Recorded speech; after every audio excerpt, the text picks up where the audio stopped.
Welcome to Hunt Harvest Health, the podcast, with your host, Ryan Lampers, aka the Stealthy Hunter. Howdy.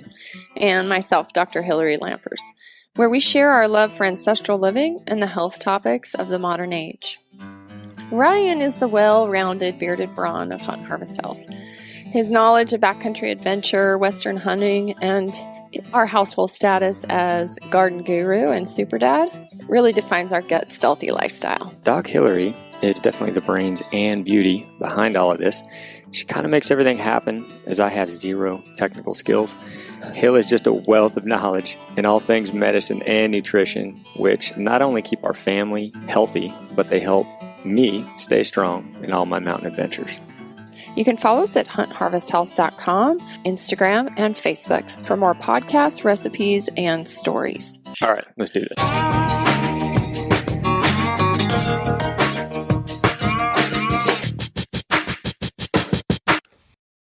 All right, everybody. Thank you for joining us tonight. There might be some more that pop in as Hillary gets started here, but we're happy that you could join us live for these monthly webinars that Hillary is going to host on different topics.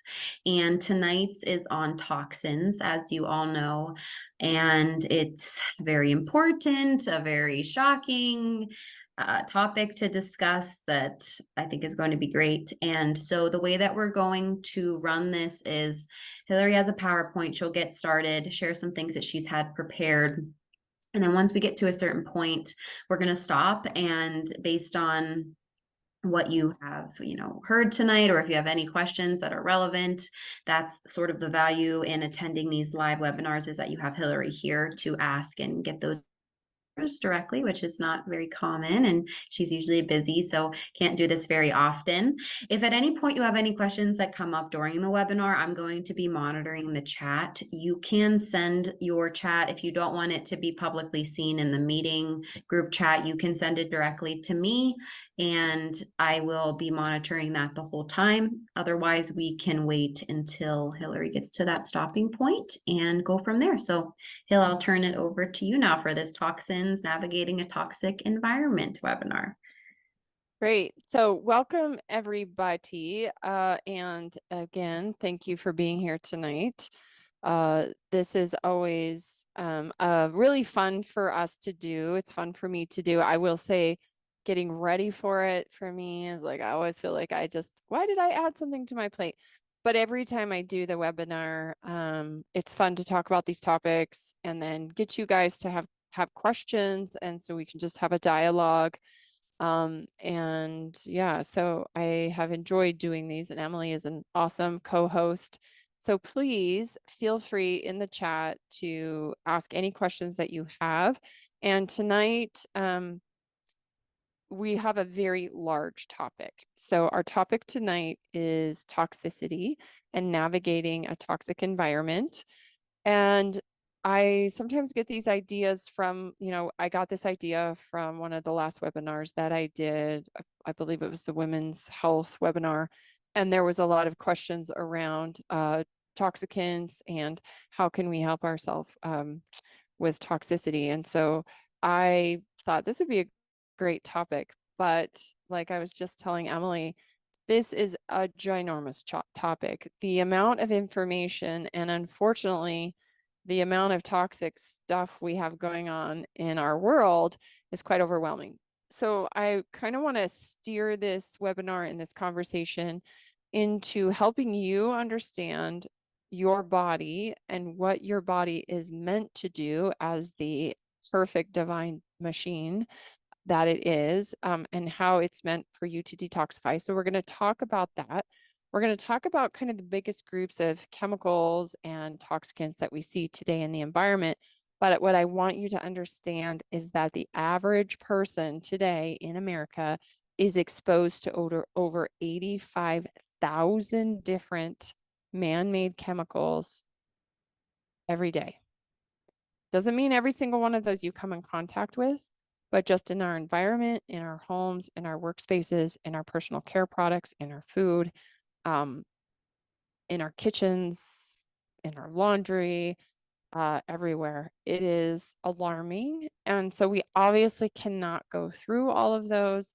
But what I think is most important is to help you understand, like give you realistic tools of how you can utilize the detox pathways that you were born with and that you have. And if you are ill and if you are having health issues, how working on these pathways can improve all kinds of things. So that's kind of where I want to direct this podcast or this webinar to tonight. So again, I'm just going to talk about this a little bit, and then I'd love you guys to ask questions, and this is your time to ask me questions. Hopefully we stay on topic a little bit with questions. We don't want to get too in the weeds if we don't need to, but we will be doing these monthly webinars every month. And if it applies to you, please feel free to come back every month and we can ask questions based on those things. But anyways, so toxicants, yeah, huge topic. And I would say that this is a conversation that I have every single day with almost every single patient, because I am working in the realm of hormones. I see lots of patients for middle age, andropause, menopause, perimenopause. I see obviously lots of reproductive women and men. And we see kind of an epidemic of low hormones. We see an epidemic of excessive estrogen and or estrogen mimicking substances, especially when we're talking about hormones. We see lots of low progesterone, so much thyroid dysfunction and thyroid hormone dysfunction, as well as adrenal exhaustion. And if you really kind of clump all those things together, those are all steroid hormones, except for thyroid. Thyroid's not a steroid hormone, but it's a very important metabolic hormone. And the thyroid is very sensitive to toxicants. So this is a conversation that I have with all my patients about how can we improve your health by improving the environment that you're in, the food that you're eating, and helping your detoxification systems to work better. So what I'm going to do is I'm going to share my screen with you, and hopefully I'm going to have this come up. So I've got let's see here. Just 1 second. How do I get this to, got this weird, whoops. Sorry about that. Let's see here. How can I make this bigger? I got this weird bar up here that covers up my, Yeah, here. I'm trying to Can't I make my layout? What about the double square in the top right hill? Will that expand it in the gray? Let's do this. Let's just do this. There we go. That's good enough. That looks Okay. Sorry, everybody. I know technology, but it's been a long day. So here we are. Just, that's who I am. Have a typo there. All right, so let's look at the biggest groups of toxins. Let's just talk about toxins in the environment to start with. Obviously, air pollutants are a big one. We all breathe air. We live with air. We need air. And so anything that we're breathing in, particulate matter such as ozone. Now, some of you may ask about ozone. We do use ozone as a therapeutic agent as well as for orthopedic things. We sometimes in the environment, we use ozone, dental procedures, that kind of stuff. But ozone in general, too much of it can be an air pollutant, nitrogen dioxide, sulfur dioxides, and anything that really is in the indoor and outdoor space that can cause respiratory dysfunction. Indoor air quality is usually worse than outdoor air quality. So even when you live in a highly polluted area outside, if you're in your home and your windows are shut and you are enclosed in that space, unless you have a really good air filter, air pollutants are going to be a very big problem for most people. And so being inside your home, you want to make sure, one, that you have access to fresh air and that maybe you have some kind of air cleaning thing. But air pollutants are a huge toxin, and that's very obvious. Pesticides is another group. These are both in agricultural, homes, public spaces. Just think about, food. We spray our foods with glyphosates, and we use all kinds of pesticides and herbicides in our, most people in their gardening, in their yards, in their grass, golf courses. You know, buying a house by a golf course is almost like buying a house next to a toxic waste dump, because you are going to be exposed to massive amounts, especially glyphosate there in pesticides. Farmers, ranchers, putting putting flea repellent on your cows and your animals, your dogs. You know, if you read those things, they're like, don't touch this with bare skin. And then we're rubbing it on the skin of our animals. These are all chemicals that a lot of people are exposed to. And obviously, I think the number one way that we are exposed to it is through our food supply and our water supply. The next group is heavy metals like lead, mercury, cadmium, arsenic, and these are found naturally in foods. They can be found naturally in water as well, depending on mineral content and where you're getting the water from. Or these can be waste products that are in the water from agriculture, from many different contaminations. Food can be contaminated as well with these.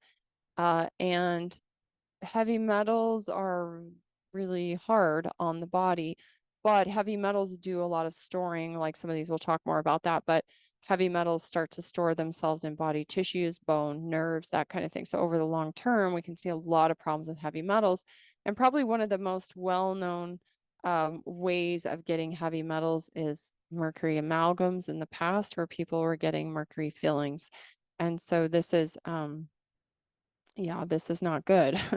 And we're not really using that anymore. I don't know any dentists who are using mercury for fillings. So that would be where a lot of people get their mercury from, as well as seafood. Lead comes from, especially like me, I'm a child of the 70s, lead paint, lead gasoline.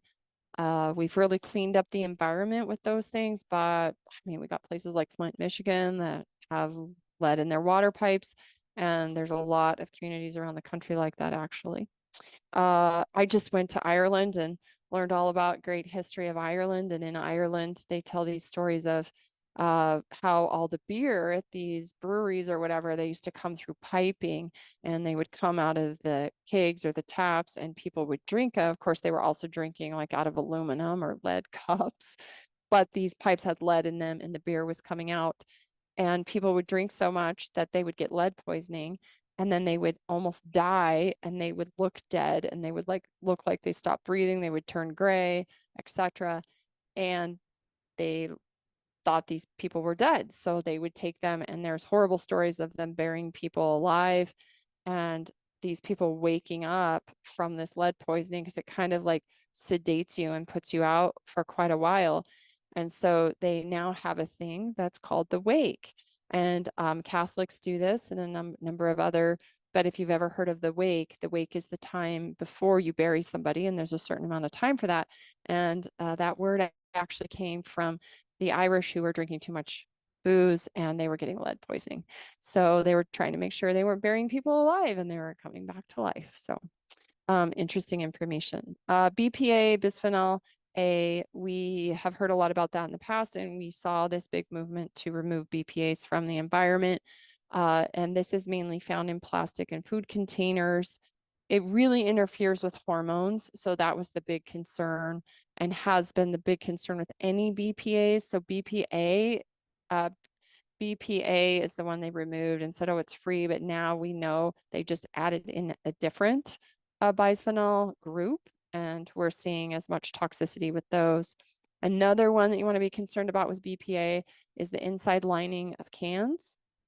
So canned food, inside lining of cans, and you want to look for BPA-free cans, and then also receipts. So how many of us are touching receipts? It's quite a lot. Actually, I have a pile on the floor right here of receipts I have to file. And I'm like, why do we even have receipts anymore? But those are that nice smooth coating. That's BPA.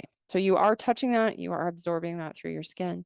VOCs, these are emitted from like paints, cleaning supplies, plastics, glues, all that kind of stuff. And they can create a lot building materials. So you guys that are construction workers and you're going to be working on tons of VOCs. Things like glues, etc. Again, VOCs are very high and they off gas. And so these are a very common toxin in our environment that we have, especially in our homes, in our cars, etc. And then asbestos really isn't around much, but they still have places where asbestos is there, and it's like so dangerous. They just almost don't even rip them out anymore. They just make these buildings like inhabitable because there's such a high carcinogen and causes very severe respiratory diseases. So that's in the past. Radon. We live in a high radon environment here in Montana. We actually have a radon system in our house that pulls radon, and radon comes from the rock. And so where you live in certain areas of the country or the world, there's high levels of radon that are emitted from the earth. And if you get it in your house, you can again have high rates of lung cancer. So you need to have radon pulled out of your home. So if you live in a place and you think you have high radon, or you know there's high radon, you should always have a radon check and make sure you check that out. Formaldehyde. I mean, we use formaldehyde for a million different things. It's found in building materials, furniture. Well, I was in med school. We dissected cadavers that were preserved in formaldehyde. And I will tell you, every Friday in cadaver dissection, that was like the worst day of the week because you felt horrible. You'd have to wear respirators in there, and even with and full on like, well, we looked like COVID people at that time. Like we were fully jacked up, and even then you could smell it. That smell would get in your clothes underneath the smock that you would wear. It was just gross. It would get in your body. It's just a horrible smell to get away from. But that is actually put in a lot of things that we don't even think of. Again, respiratory. And then these things called PUFAs, PFAs. These are this started with Teflon, really. So Teflon, waterproof clothing like Gore-Tex and all these things. This is a forever chemical. These are persistent in the environment, and the potential health effects are still being discovered, but reproductive, hormonal, respiratory, uh, uh, neurological, gastrointestinal, pretty much anything you can think of, you can name it in these PUFAs, and it's kind of scary because they're everywhere. So if I look around, just even in my room, I see plastic. I see I see furniture. I have a desk. Downstairs we had new floors put in. Like, there's just always this. Now you just see all these things. You go, oh my gosh. A big one is floss. So what makes your floss nice and smooth? That is a forever chemical. So when you floss twice a day, you are basically putting forever chemicals, plastics in your body. And forever chemical means they never go away. So we'll talk about maybe some options for different things like that. So these are some of the most common toxins. And here's another group of toxins that maybe some of you have heard of, you've experienced, you don't know, but mycotoxins. And these are molds, basically. So these are things in the environment. Pretty much everywhere has mycotoxins. So if you we lived in Washington. If you're from there, the wet areas, of course, they're going to have a lot more mold. If you live around bodies of water, a lot of mold. If you live in really humid environments, a lot more predisposition to mold. If you have a water leak or you have water thing damage, which we had at Christmas, we had a flood in our house, damaged our floors. They bring those restoration companies in, they block everything off, they rip everything out, they treat it for mold because water is very dangerous actually when it comes to toxins. And so mycotoxins, again, we see this not just in water areas, but we see it in food, we see it in agricultural products. And this is just where you're having excessive fungal growth. There's different types of mycotoxins. There's a big long list of mycotoxins. And some of these are kind of natural. So you think like when you buy your strawberries or you buy your raspberries, you buy them, they look great. And in 2 more days, they got this weird mold on them. That is natural, like an ochratoxin that goes in and eats up that fruit. It's returning it back to nature, basically. There's mycotoxins in the soil. You know, when you bury your dog in the background or whatever, you know, if we were to bury people in the ground without caskets, these molds would do the same thing to us. So they basically break us down and help all the microbes and everything within the soil redigest us and bring us back into the cycle of life. So mycotoxins are part of this. But as far as health goes and toxins go, they can have a varied, different, you know, a varied range of different health effects on the body. And it also depends on how long you're having exposure to mycotoxins, what kind of mycotoxin is. Obviously, we've probably all heard of black mold. Black mold is highly toxic, very dangerous, and can make people very sick. And the scary thing about it, some of these molds, is like you could be in a moldy environment, like an old house you lived in for 5 years, but you could have moved out of that house 2, 3, 4, 5 years ago, and you could still be sick because you are still actually carrying the spores of those molds. You know, you haven't been detoxed from that. So some of the acute effects, you know, if you get mold poisoning would be nausea, vomiting, diarrhea, these kinds of things. But long-term mycotoxin can create a lot of chronic health conditions, as well as things like immune suppression, cancers, neurological disorders, reproductive issues. So mycotoxins are definitely something that are pervasive and we always need to think about. Now, this one is really interesting. These are called PBDEs, and I would say PBDEs are in a group of those forever chemicals.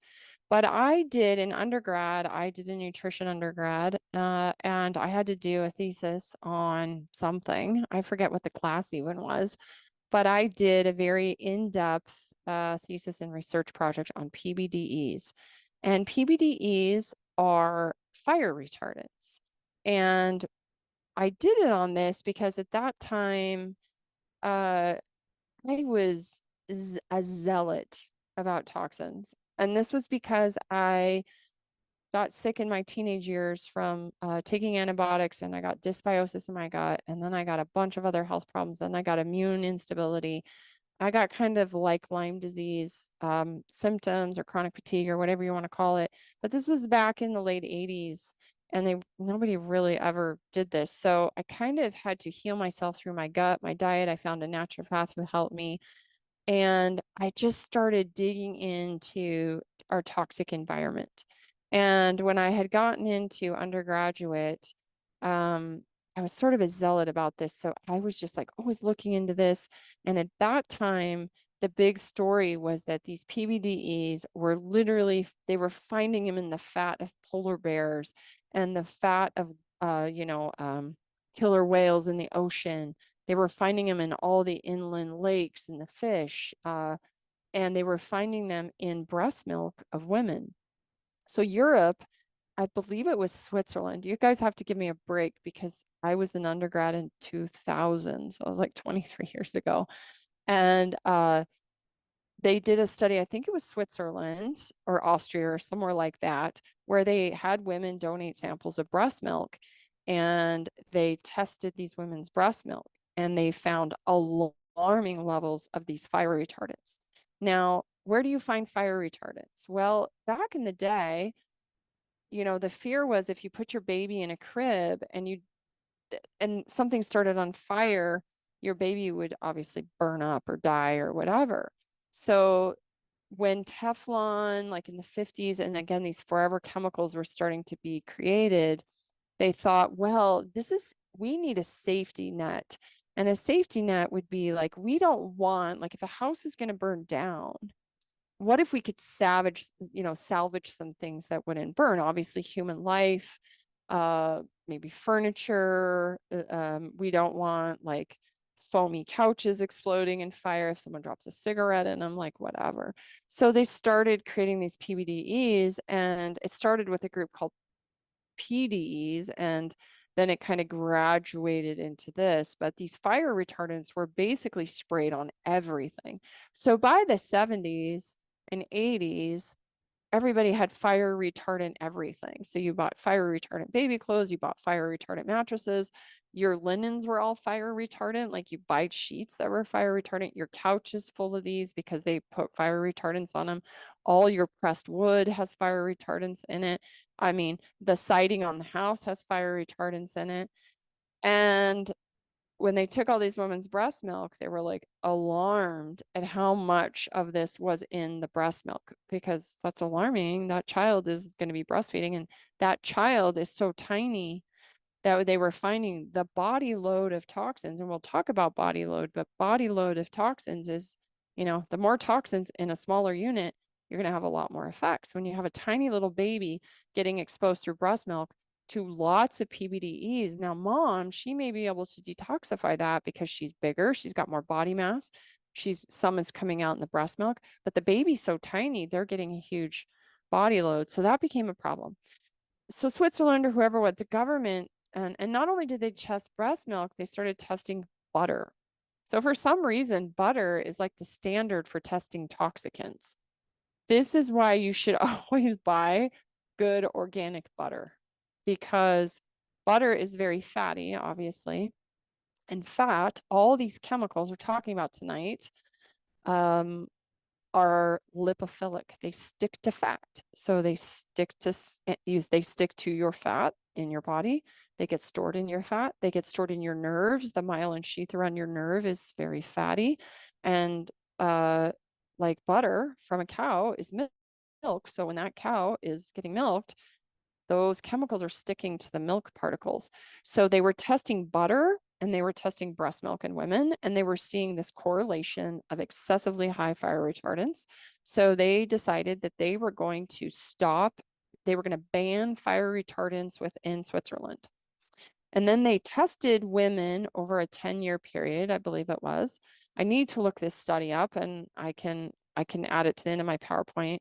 But they noted a remarkable decrease in these fire retardants within breast milk and in butter over this decade or whatever that they tested. So they realized that these forever chemicals are becoming pervasive, and because they stick to fat, and as humans, we're mainly water and we're mainly fat, they are not very good for us. And so they started outlawing them a lot of Europe. And at that time in 2000 or 2002, when I did this paper, Europe had already been outlawing a lot of these chemicals. But the US is just like dumping them into the system. And still today, the US has very poor management around these things. And it comes down to money, and it comes down to pharmaceutical companies, and it comes down to chemical companies like Monsanto, who basically own the politicians. And, I remember being a young idealistic woman. You call me a hippie, whatever, you call me a tree hugger, liberal, whatever. But everything that we were fighting for back in the 90s, the 2000s, we were talking about these studies that were being done that have been done for decades. It's all coming to fruition. It's like now you can't even like go anywhere. You can't see anything that doesn't have some crazy forever chemical in it. And we are all being exposed. Not just, it doesn't matter your politics, it doesn't matter your religion, it doesn't matter your race, it doesn't matter your gender. It does not, none of that matters. It doesn't matter if you're a human, if you're an animal, if you're, a reptile. These things are getting stored in our systems. They're in our water streams. They're in our food supply. And it's scary. So it seems to be getting worse, not better, in the United States, unfortunately. And I believe this is because our government, and not the government should tell us what to do, but a lot of these companies that have been creating these 85,000 chemicals that you're exposed to every single day in the United States, they don't have a lot of regulation. And even with all the environmental work that's been done to keep these things out of water supplies, to keep them out of rivers, to keep them out of streams, it's still very, very Wild West.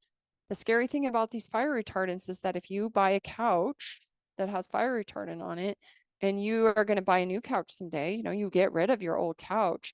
These are forever chemicals. They don't go away. So when you throw it into the landfill, it breaks down. And people are like, well, how do fire retardants get in like birds? And how do they get in fish? And how do they get in these high mountain lakes that are way removed from people?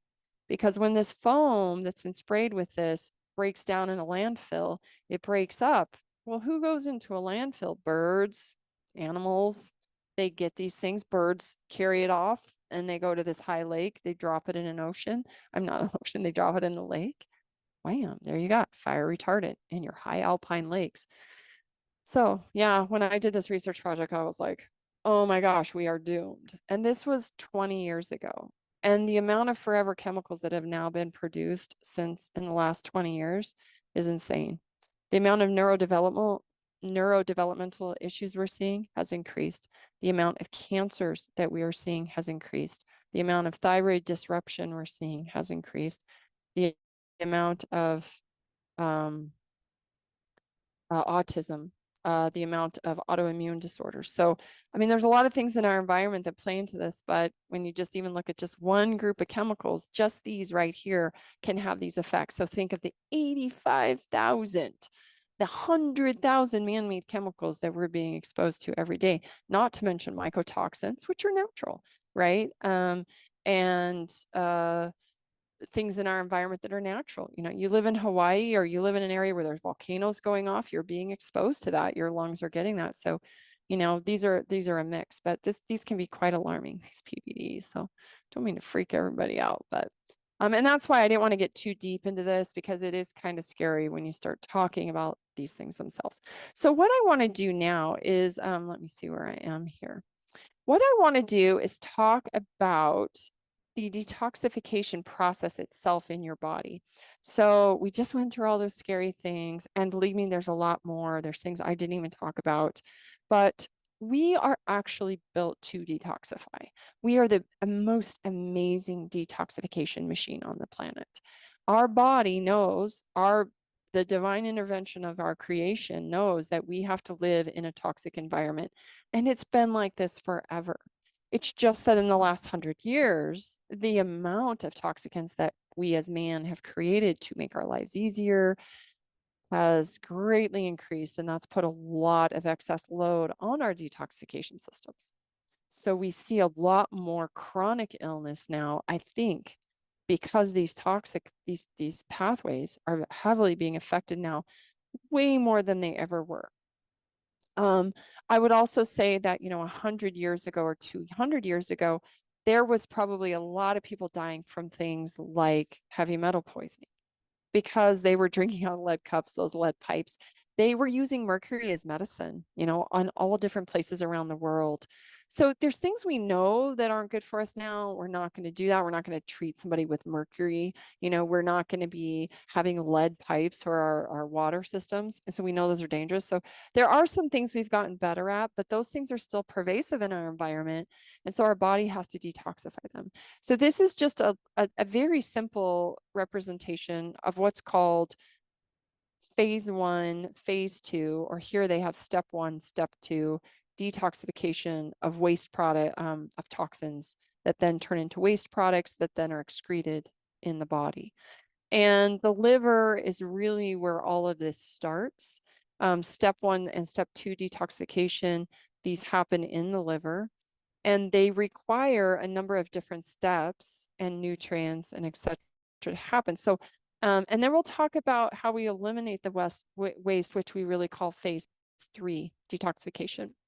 But let's talk just a little bit about how this works, because this is the most important thing about how amazing our body actually is, and what it needs to do these things. So how does the body detox? You know, most all of the waste in your body are the toxins that you're exposed to go through this 3-phase process in the liver, gut, the liver, kidney, these detox systems. And this is really your first line of defense against toxins. You use a group of enzymes in the liver called the CYP450 enzymes. This is a family of enzymes. They work in these phases to detoxify you, and they protect your cells from damage. They convert these toxins that we talk about, volatile toxins, into smaller substances. Okay, so they break it down into smaller substances, and they use oxygen. So we'll talk about that here in a minute. And then they make the toxin water soluble in phase 2 by adding a hydroxyl molecule. So you need to be able to add water to these toxic in phase 2. And we'll talk about what happens if you can't do that. But so there's kind of this, and then it pushes itself out through phase 3, either through the kidney, through the bowel, or through the skin. and we'll talk more about that. So phase one or step one is activated by external toxins. So when I say toxin, this talk, we're thinking about all these horrible toxins I talked about, but you can think about pretty much anything as a toxin. Your body sees everything you take in as a toxin, okay? So we have caffeine, we have alcohol, we have dioxin, we have paint fumes, we have steroids. That includes hormones. You know, I work with hormones. I tend not to give oral hormones because they have to go first bypass the liver unless it's progesterone. It's a very different, but estrogen, I try not to.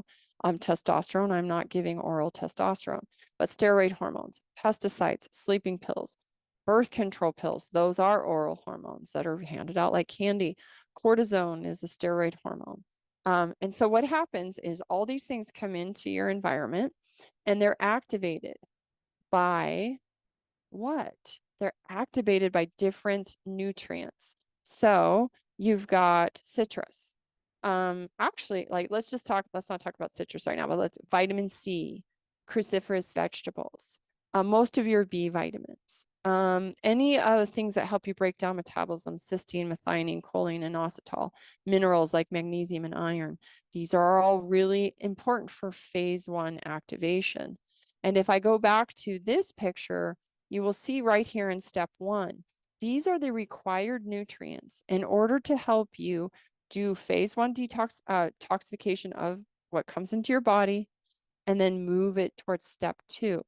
So let's say step one, you're not getting these nutrients either in your diet, supplementation, whatever. That's going to be a problem because you're not going to be able to get into step one. Okay. And so you can see these are all very important things. And one thing I want to point out is glutathione. Glutathione is actually important in step one and step two. And it's very important because it's the liver's own antioxidant that it makes within the body.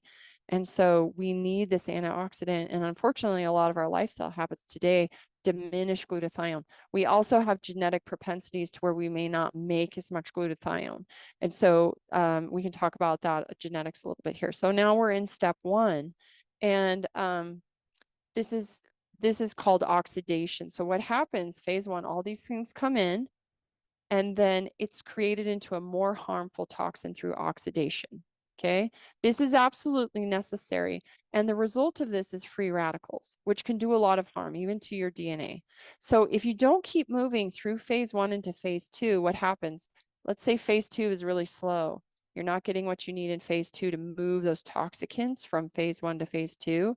Ooh, that's a problem because now you got lots of more free radicals and a more toxic soup in that phase one that cannot get in to get that water molecule added to make it less toxic. So this is why phase one and phase two working together, very important. Those nutrients in phase one, you need those. But when we get to phase two, you'll also see you need phase two. Otherwise, you're going to get stuck in phase one.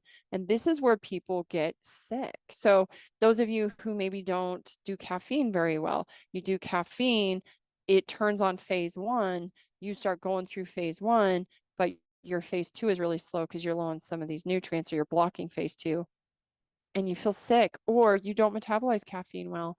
You have a caffeine at 10 o'clock, you can't sleep that night. So it slows things down. And so we want phase one to happen, but we want it to happen as fast as phase two can happen. We want them to be working together to do that. So it's a good idea for phase one to increase your antioxidants. And there's phase one activators like vitamin C is a big one, milk thistle is a big one. But adding in more polyphenols and flavonoids, you know, from those brightly colored berries, from veggies, from fruits. And this is the one problem that I think I have with like these diets where you're just eating like keto and high fat, or you're just eating carnivore. And you'll notice a lot of these carnivores, they start adding in fruit. They start adding in honey. They start adding in these polyphenols, these flavonoids. Why?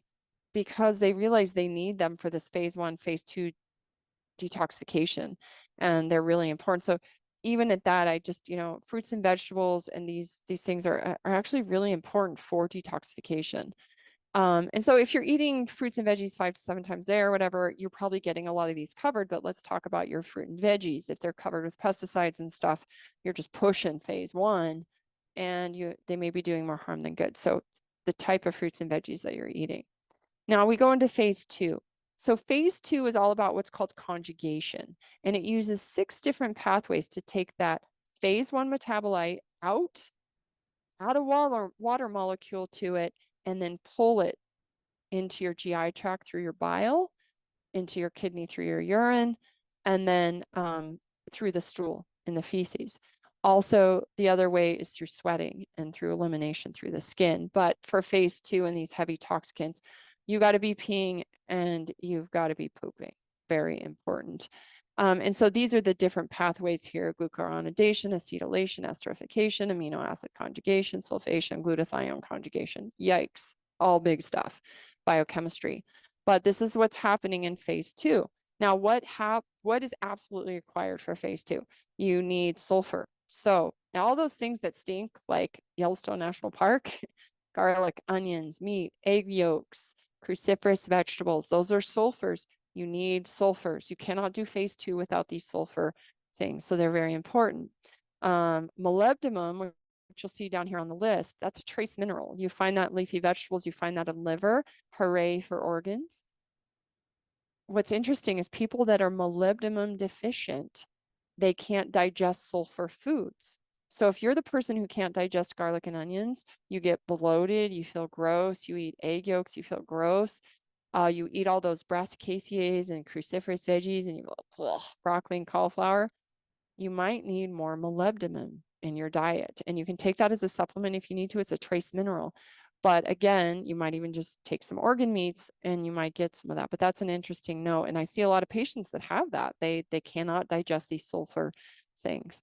And then you need amino acids, glycine, cysteine, or N-acetylcysteine, which is called NAC. And NAC is a precursor to glutathione.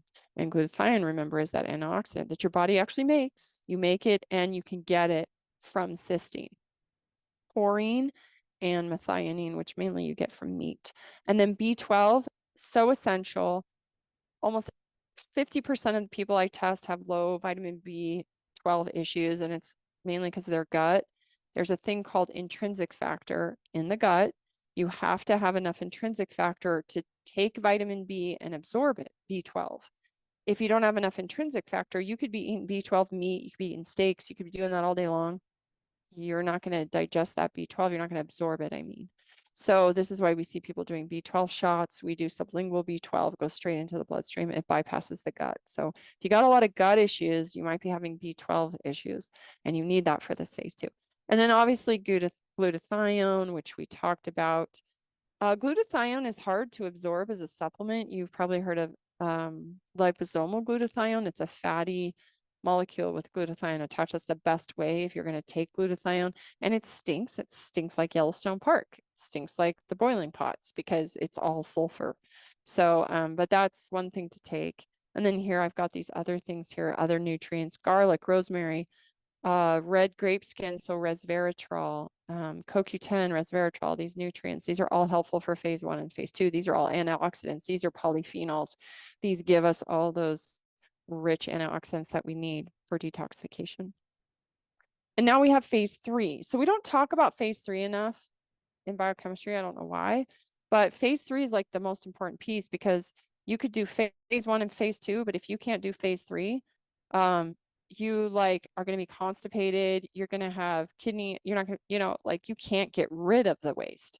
So now you've got this less toxic molecule from phase 2. It's got this water molecule, and you need to transport it out of your body.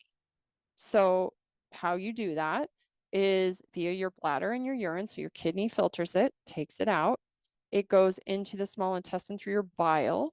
So those of you who don't have a gallbladder anymore and they took your gallbladder out, your bile sits in your gallbladder and it's secreted as you eat fatty meals.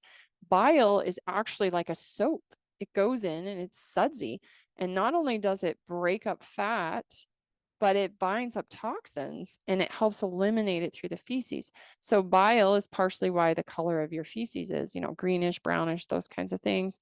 And so you need good bile production. A lot of people have really horrible bile production. And then through the GI tract through the elimination of stool. So phase 3 requires adequate water. because you have to have enough water to attach a water molecule and then get it out through the urine.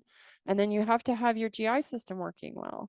So if you're constipated and you don't have enough magnesium and good minerals, you're not getting enough water because you're dehydrated, or you're getting too much water, so you've got diarrhea, the GI tract is not going to be working good.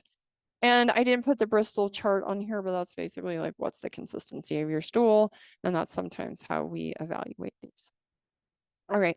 So the next thing I just want to talk about is the steroid hormone pathway. And when you make hormones, these are all steroid hormones that I have up on here. And these are all detoxification, which is this area right here of estrogen is really, really important. It's important for women, obviously, to decrease breast cancers, ovarian cancers, endometrial cancers, but it's very important for men as well because men need to be able to detoxify their estrogen and eliminate it. And the way you detox estrogen is it goes through this process of phase 1, phase 2, and then you have to do that methylation and that sulfuration and that acetylation down here at the very bottom where you now add a methyl group, and you have to be able to then push it out into the colon. And then there's this thing in the colon called beta glucuronidase. And when you have super high levels of beta glucuronidase, that means you don't have enough of calcium deglucarate or whatever is something in the gut that actually helps bind up estrogen and pull it out.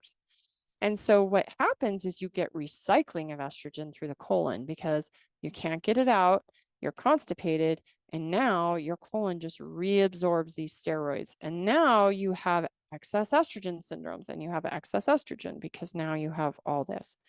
So the crazy thing is that a lot of these toxins in our environments, they mimic steroid hormones. They're the molecular shape and the way that they mimic steroid hormones. So a lot of them are estrogen mimickers. They mimic the estrogen molecule and they stick to estrogen receptors on cells. So this is why both men and women having more estrogen excess symptoms. And also we see this happening. We see anti-androgen chemicals. And what that means is when boys are born, so boys obviously have way more androgens, which are testosterone. And this group right here, both men and women have this, but men keep most of those. Women turn most of theirs into estrogen. These right here, this starts in utero and creation of the boy. And we're now seeing these chemicals, especially phthalates that come from plastics, which is like highly pervasive everywhere. Those plastics are in the womb. Boys are being affected, their fertility later in their life, and the amount of androgen that they actually make is being affected in utero by these chemicals. And it's shocking and alarming. And why people are not up in arms about this, I do not know. But what we see, I feel like we see a lot in our culture today is a lot of confusion about who people are. And we have a big emotional attachment to that. But what we're seeing with these hundreds of thousands of toxins that we're exposed to every day, and then the way that our steroid hormone pathway works, and now you have all these chemicals that are inundating these systems that are affecting sex hormones that dictate a woman, a man, testes, ovaries, breasts, behaviors, brain growth, brain function, and fertility, right? So you gotta kind of question yourself sometimes as to, is toxic exposure, is this what's setting off this just landslide of hormonal issues that are going on? And I would say yes, because I literally see it every single day. So if you look at this chart here, all these little blue boxes, they either tell you what turns these enzymes on or turns these enzymes off. Okay, so if I'm going to go from testosterone down to estrogen, right here, there's that, there's this enzyme, CYP19 aromatase. Well, what turns that off? A bunch of these different lactones. These are hormones, flavonoids, mushrooms, grapeseed extract, red wine. If you have PCOS, That'll decrease your conversion to estrogen, so you'll have more testosterone. These women that have PCOS, they have more testosterone. Antifungal medications, metformin will do this. Aromatase inhibitors, which are like tamoxifen and things that we give to cancer patients, women, or we give to men to decrease estrogen conversion.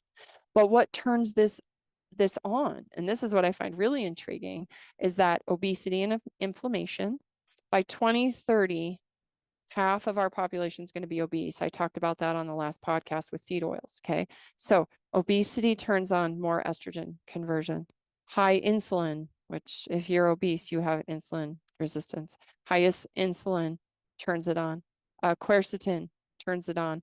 Licorice root turns it on. Rutin turns it on. So there's things sometimes you want to turn it on, right? In a woman who's maybe not making enough estrogen and she's got PCOS, you want her to make more estrogen so her fertility is preserved. In a man who wants to keep most of his testosterone, you don't want to be turning on tons of estrogen production. So you want to be giving him things to help turn off that signal a little bit, but you also want to make sure he's not overweight, he's not insulin resistance. And the other one is alcohol. Too much alcohol turns on estrogen. And what is alcohol?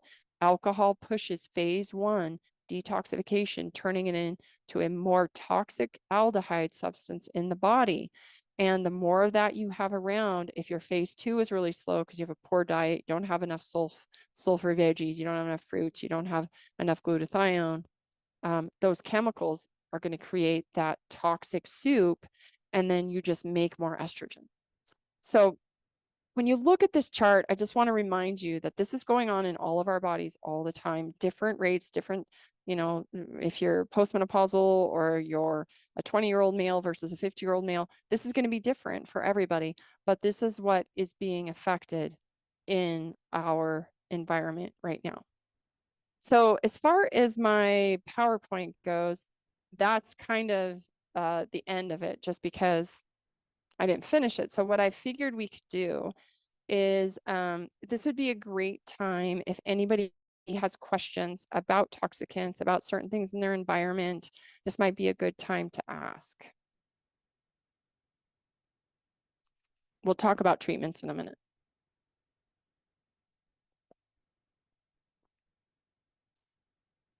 Hello, Brady. Somebody raised their hand. Brady, you're if you want to talk, you can turn on your microphone or you can type it in the chat. Yeah, thank you. Can you hear me? I can hear you. Yep. For and you me, can turn your camera on too if you want. It's up to you. no, it's okay. Okay. I'm in the back room of a coffee shop right now. Gotcha. Okay. For me, I've been a 23-year firefighter, and obviously, we're super exposed to about everything you can imagine. And I'm just curious if a general push through, like the phase 1, phase 2, phase 3, kind of that, I almost look at that as almost like a protocol, right? If that's a route I should take, or should I focus on something more like, attacking detox of heavy metals or VOCs or BPAs or that? Great question. I think that we sometimes think it's more complicated than it is, just because just that whole biochemistry, that one little phase 1, phase 2, phase 3, like that's a lot of biochemistry, right? I went through it super fast. I didn't really get into the weeds too much on that. But that's kind of what happens with every single chemical that, whether it's alcohol, cigarette smoke, or it's VOCs and fire retardants from your job, right? They're all going through most of those, even medications that you're taking. A lot of medications, now not all of them, but you have to be careful because doctors just put people on medications and they don't always look at are those medications going through a CYP450 enzyme family? And if they are, and this person is having a lot of toxic, they've had a lot of toxic exposures, they're having a lot of hormone dysfunction, you have to address, you have to be able to address their medication, because if you go put them on one of those meds and it affects or it slows down phase 2, a lot of medications slow down phase 2. So what does that mean? You're stuck in phase 1 and that medication is actually inhibiting it. So that's another thing I did not talk about. And I can probably send everybody a list of the medications that bring phase 1 and phase 2 up and down and mess with it, because there's a lot of them there. But with you, I would say a protocol that addresses those 3 phases is probably the best place to start. However, if you've had a lot of toxicant exposure, you just want to be careful about how fast you move through that process, because I think there's some genetics involved here too. There is a company that we have on our website as a partner, and I run some of my patients through this. It's called the DNAcompany.com. They will run, it's a spit test. It's like super easy. And it's like a 23andMe, but they keep your information anonymous, which people like. And 23andMe just gives you like, here's your raw genetics and here's some health traits that you might get. But what DNA Company does is they actually break down all these important genes and things. They can actually look at your detox pathways. They can look at your methylation pathways, and they can help you understand what type of B12 do you need to be on for phase 2, because there's like 5 different types of B12. And if you're taking the wrong kind and you have a methylation defect, that B12 might actually be poison to you. Or that folate, you need a methylated folate. Folic acid might be poison to you. And that's what's added to all the supplements, right? Unless you specifically ask. So sometimes the genetic testing is really important. Also, you probably notice this, like in your profession, is that some guys get everything, they get exposed and they get sick. And some guys get the same exposures and they don't get that sick. Now, it's probably body load, and over time, those people are probably going to eventually get sick. But like you'll notice, like some people get everything worse, and some people have the same thing and they don't get it. And that's likely because they genetically have better detox pathways. So they can move all that stuff through phase 1 and phase 2. So I would say the first thing to do, especially with phase 1 and phase 2, and you can Google this, so you can get a way more extensive list of things that turn on phase 1 and turn off phase 1, and things that turn on phase 2 and turn off phase 2. So you don't want to turn on phase 1 and stop phase 2. That's bad. You want to turn on phase 2 so the trains can come move through as you turn on phase 1. And you want to make sure the first thing you have open, because the train has to come through here, you need to make sure you're going to the bathroom, that you're drinking lots of water and you're urinating, and that you have good digestion. So remember, back to my whole premise in this whole platform is like GI health. And so you need to work on that. But then you make sure phase 2 is moving. So those things. And then you push phase 1. Because if you push phase 1 first, these are the people that get knocked down. But you might also have genetics that are going to affect you differently. So you could learn about your genetics, and then you can learn about, do you need glutathione? So we make glutathione in our body, and some people have genetic SNPs where they don't make good glutathione. So I imagine as a firefighter, with the exposures that you have, if you don't have good glutathione production, you are in a world of hurt. Like, you get sick more. You can't detoxify those things. You maybe get cancers more than someone else would. So the DNA information might be useful for you as information. But to move through phase 1 and phase 2, I would just look up those things. And then I would go slow, because people that have had more exposures are likely going to have more detoxification symptoms. And this is where this gets really tricky, like a protocol for detoxification, because everybody's so different, as you can imagine. But you have likely been exposed to tons of those forever chemicals and VOCs and asbestos and respiratory contaminants. And so it would be really beneficial for you to just make sure that in your diet, you've got all those good antioxidants, you got high dose vitamin C, you got N-acetylcysteine and glutathione coming into the system. And then you make sure you've got, all those sulfur veggies and molybdenum and that. So you could actually do it really simply with diet, a little bit of strategic supplementation. And then the way that I love the best to get rid of it, to start phase 3, is sauna. That's my absolute favorite. So sauna, and then just, making sure you're well hydrated and exercise. Those 3 alone help to move the GI tract, help to improve detoxification by the kidney, And then your skin is your largest excretory organ.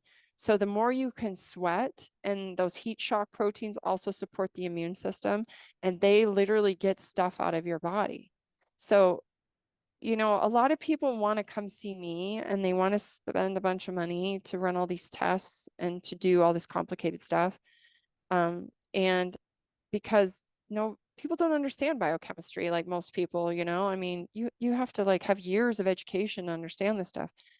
But sometimes I'll just tell people, I'll do a consult and I'll say, they just list off the slew of things. And I'm like, before you come spend your money on me, like maybe we should do these basic things. You should just do these basic things. Like you need to be sweating. And the problem is really toxic people and really ill people that can't exercise a lot. They are chronically fatigued. They have tons of chemical exposure. They just have a hard time doing daily activity things. And so what I try to do is simple diet, nutrient dense diet. Make sure you've got those antioxidants in there. Make sure you're getting some source of glutathione, but don't start out a bunch, a little bit, because if you're super toxic, it's going to push you and you're going to feel sick. So a little bit. And buy a sauna. I tell everybody, just get a sauna, spend your money on that, and start doing that every single day. And then start doing breath work in the sauna. If that's all you can do, taking your antioxidants, drinking your clean water, get clean water, and then making sure you're sleeping and working on your sleep, And then if your hormones are out of whack and you start feeling better and you're able to exercise, start moving a little bit, and then come see me. Because if you're so sick that you don't know what to do and you come see me and you give me this long laundry list of stuff, I'm going to tell you exactly what I just told you here. You got to go home and just start with the basics.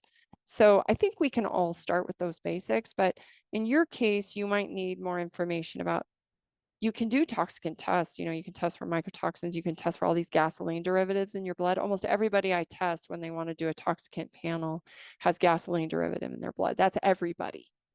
And that's just because we pump gas. And so if you've been exposed to gasoline, if you work around diesel, if you were in the military, I mean, you have massive amount of gasoline exposure.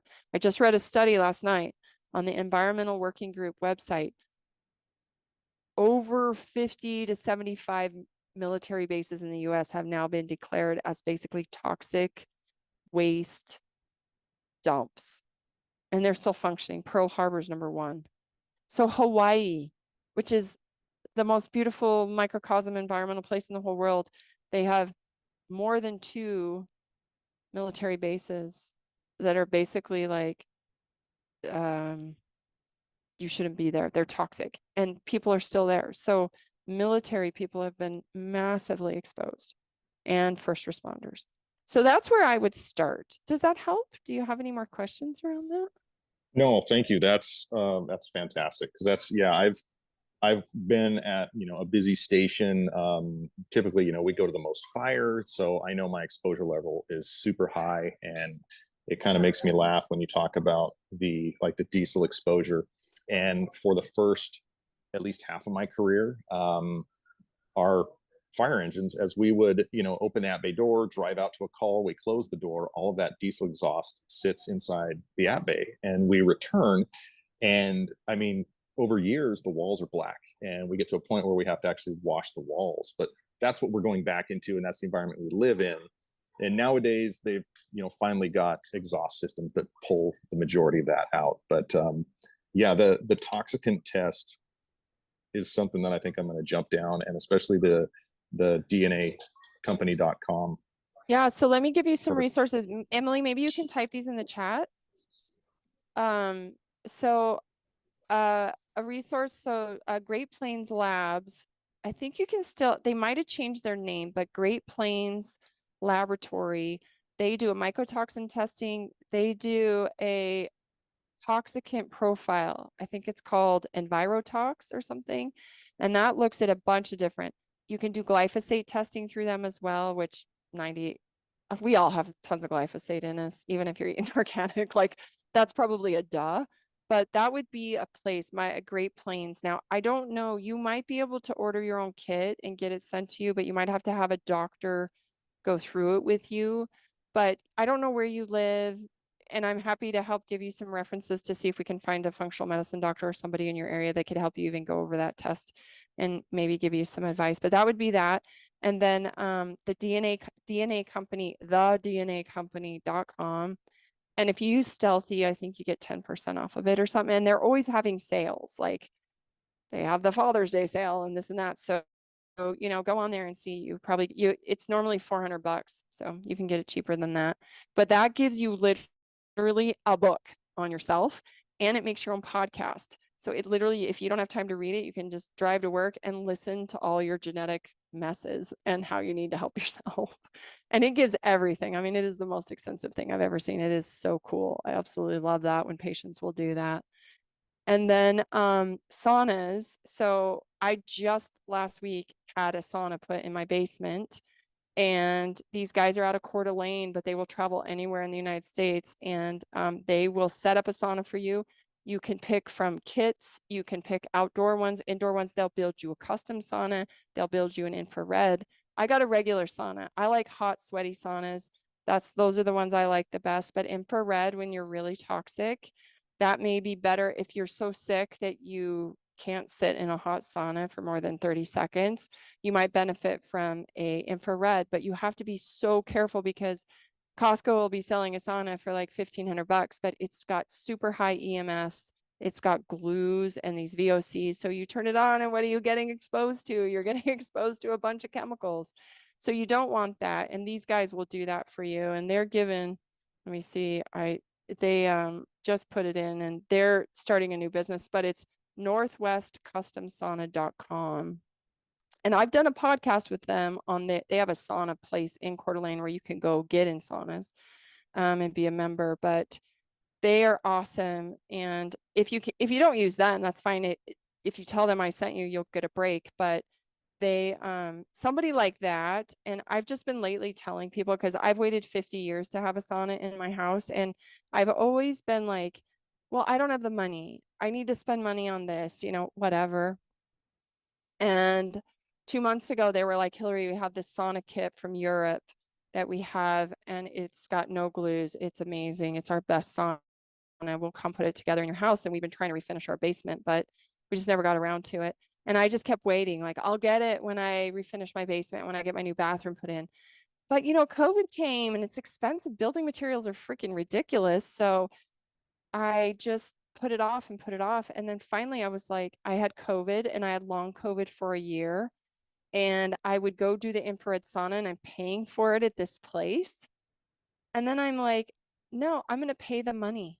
I pay so much more money on stupid supplements and like clothes and things I don't need. And I literally have had this sauna like 7 days. I've sat in it every single, well, I went to DC this weekend for a wedding, so I didn't do that. But like every day that I've been home, I've sat in it once, if not twice. I do it after my workout in the morning. I feel amazing all day. My brain feels better. And I'm a very sensitive person. I have methylation defects. I don't make glutathione very well. I'm a type A adrenaline driven person, and I'm super sensitive to chemicals and everything. For me, that sauna is like going to be the best investment ever made for my family. And I wanted the best sauna. I didn't want glues. I didn't want chemicals. And I wanted to be able to have a place that was going to help me detox, that is natural, I don't have to take 50 supplements. I don't have to do that. And if I have a day that I'm so tired, I can't work out, I don't feel like it, I go sit in that sauna and I sweat. And then I get out and you can do a cold plunge. I mean, we didn't even get into cold plunging, but when you have a lot of immune deficiency and you're really sick, cold plunging can be hard on you. So start with sauna. If you're really vibrant and really strong, you want to do both. You want to do cold plunge and you want to do sauna. And that just builds your immune system up. But you got to sweat with these phase 1, phase 2. You got to get this stuff out of your body. So I just say, spend your money on that. I tell patients now, don't come spend it on me until you've done these basic things and you have these tools that are available to you. If you have the money, okay, this is privilege. I know I'm saying that, but you could save up. People spend their money on stupider stuff, right? We all do. So I hope, some of these resources can help you, and feel free to email me anytime. I mean, I can't answer your whole medical history, but I'm happy to give you resources. All right. Thank you. You're welcome. Any more questions?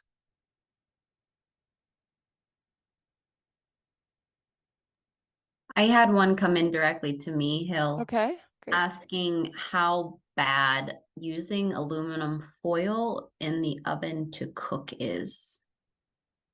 This is where there's this like really fine line because I'm guilty. I use aluminum foil. Aluminum foil is really nice, right? Because it makes it so that you don't have to dirty a pan, or it makes it so the pan doesn't get ruined. It does coat things. It makes it, they heat up really well. It's aluminum, and aluminum is a heavy metal. And some people don't do well with heavy metals. Lots of people don't do well with heavy metals. Some people detoxify it better, some don't.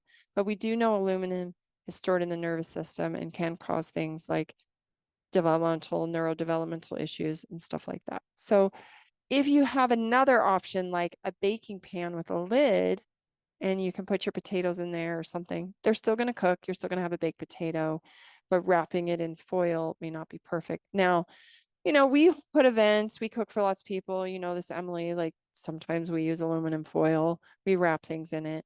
But I think it's okay if you're like covering, like you've got a dish and you need to cover it with aluminum foil and it's not like touching your food. And maybe you're using that as you're heating something up. But if you're wrapping it and it's fatty, especially. So like a potato isn't fatty. There's no fat in a potato.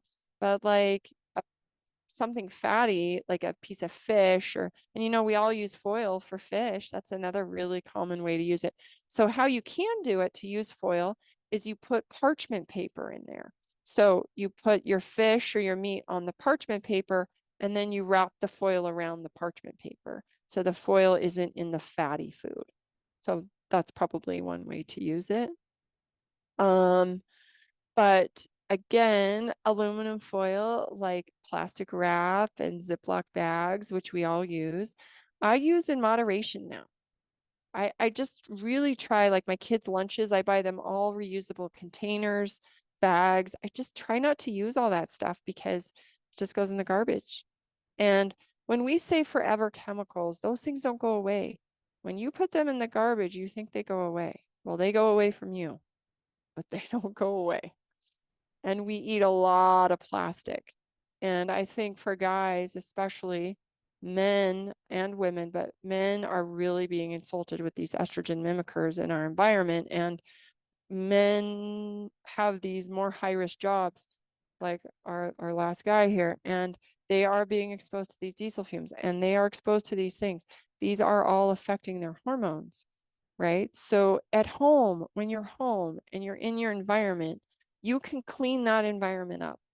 You can get rid of the plastic, not drink out of plastic water bottles, don't heat stuff up in the microwave that's in plastic. Have a water filter on your drinking system.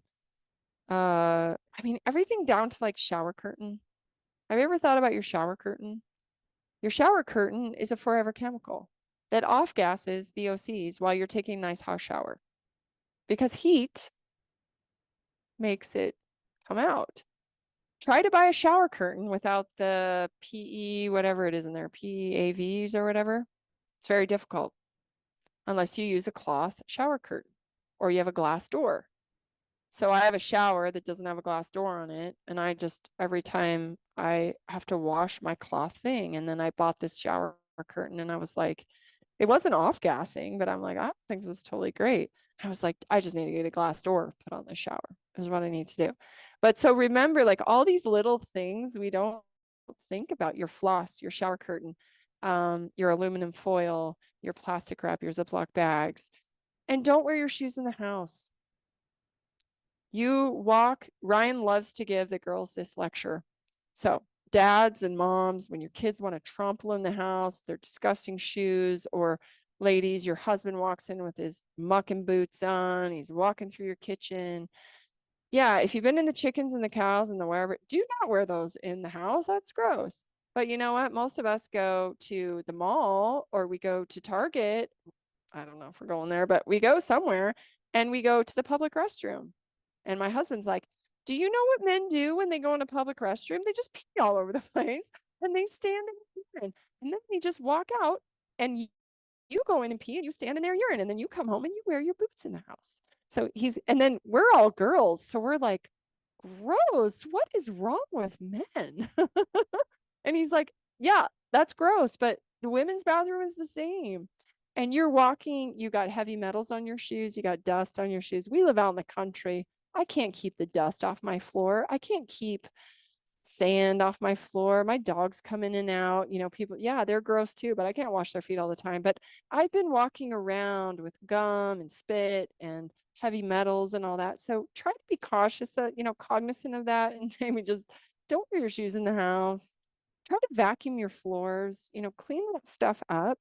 Get some air purifiers. Those are great. They clean up your air. Air Doctor is a great one.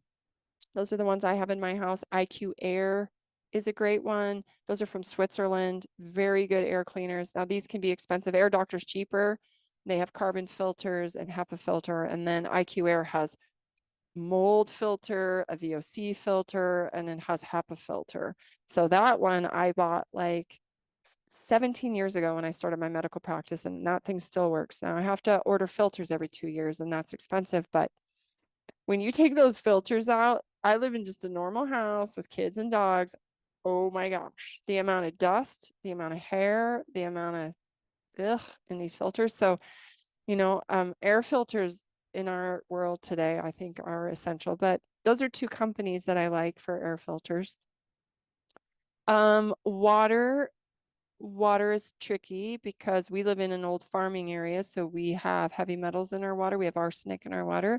And there's all kinds of pesticides and stuff. So we have a RO system, and then we do not have a whole house water system, which I wish we did, but we have a system that pulls sulfur out because we have sulfur in our water. We're in the Greater Yellowstone Basin.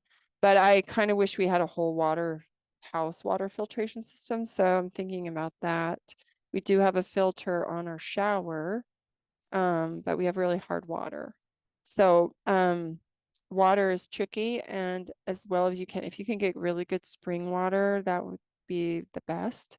And then some people drink distilled water because it's been distilled off and all those, it doesn't tend to have all the crap in it, but then they put distilled water in plastic bottles.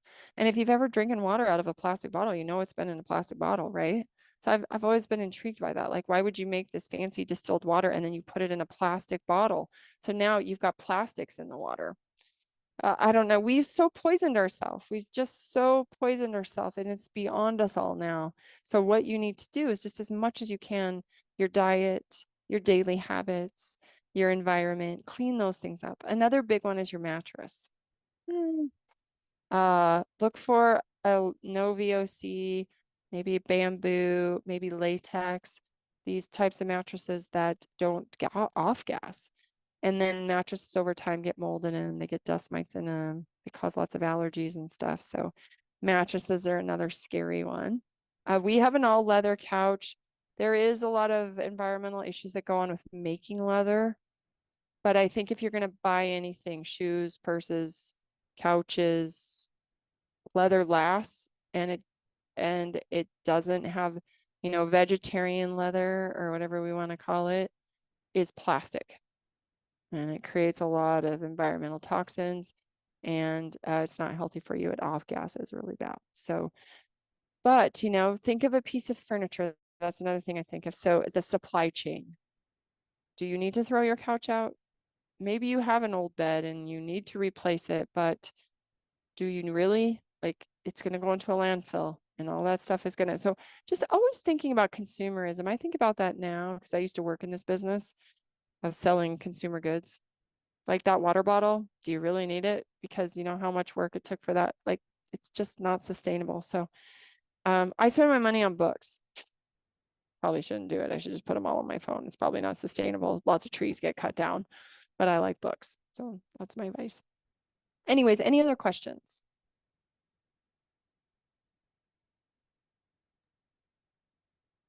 I haven't seen any more come No. in. Any more questions out there? No? Okay. So I think the takeaway from tonight, because it's getting late, is I just want everybody to realize that your choices matter. I also want you to realize that a lot of the things that have happened to you, and maybe even a lot of your health issues, may not necessarily be your fault.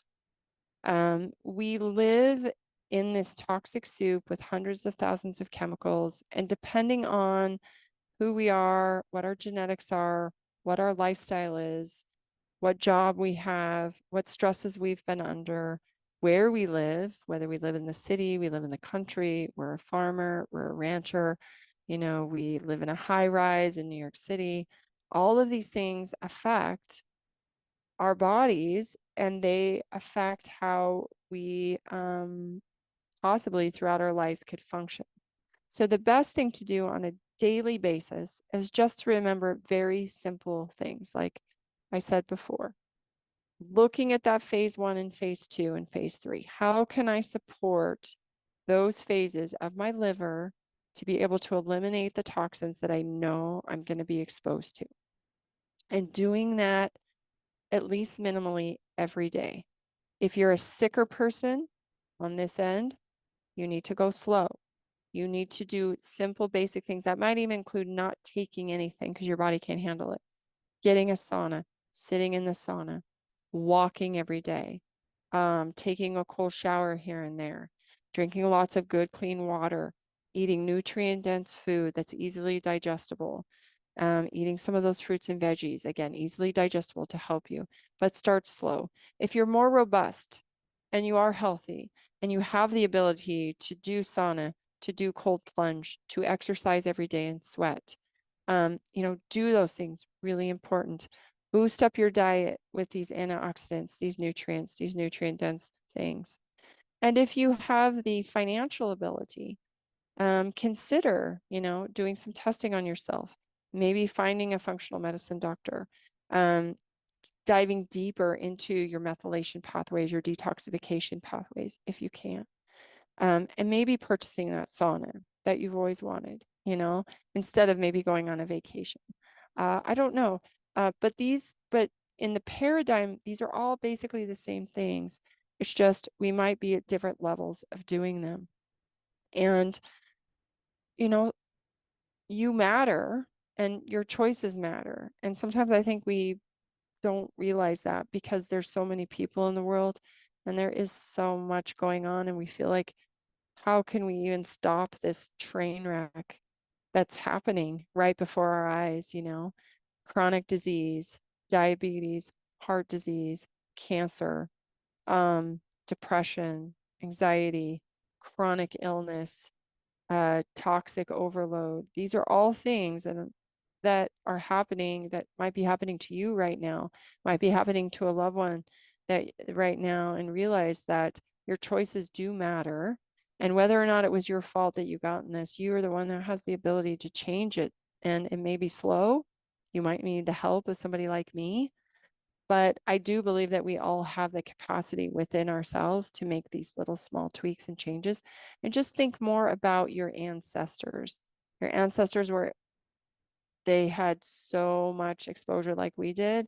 They had to worry about hygiene. They had to worry about their water supply. You know, there's things we don't have to worry about. Now we have to worry about these 85,000 chemicals a day that we are being exposed to in our life. So look at your makeup, look at your personal care products, look at your cleaning products in your house. We didn't even get into all these things, but I mean, there's the internet now. There is Google, there is YouTube, there is Instagram. I mean, there's people that have entire accounts on this. Go out there and search for that help and that information, and just try in your environment to decrease these toxins and this exposure for yourself and your family, because what's ultimately affected here is reproduction. What's ultimately affected here is the continuation and the health of the human race and the animals, not just us. The animals are being affected by these chemicals. So use your dollar. You know, think about things before you buy them, and, you know, make the best decisions that you can, as you can. But that's kind of, you know, putting the power in your hands. And the modern medical establishment wants to keep you sick, and they want to give you drugs, and they want to give you things that push these pathways, and sometimes they're not good for them. So before you resort to those things, try some of these basic things. And you know, like I said, speak with your dollar and what you buy and that kind of stuff. So that's my mom lecture for the webinar. But anyways, I really appreciate you, Emily, for doing this. And lastly, are there any more questions that anybody has for me before we go? I don't see any more, Hill. Wow, you guys are a quiet group tonight. I was thinking we were going to be insulted, not insulted. What's the word? Insulted. We were going to be like, have so many questions. But I think too, this is like when I started looking into all this in the last couple of weeks, I was like, do this. It's like, it's just overwhelming. I think it just blows your mind that we've actually gotten to this point, like as a culture that we, in America, I just don't know why we don't have more responsibility around these things. We need it. We need responsibility. We need corporations and companies to be responsible because they are feeding us, they're producing products for us. And it's our demand that drives these, and I remember 20 years ago saying, I can't even believe this is possible. And now 20 years later, I'm just like, oh my gosh, it doesn't seem to be getting better, even though we've made strides. So, but I think people get nervous and they get scared and they feel like analysis paralysis. They get worried. And no, you got tons of ways that you can help yourself and help your family. And I know lots of you are already doing that. So many of you are so much smarter than me. You didn't need to be on here listening to me ramble on about how toxic the world is, but I appreciate you all. So thanks for being here. Thank you, Hillary. It was great. Thank you for your time and all the information as always.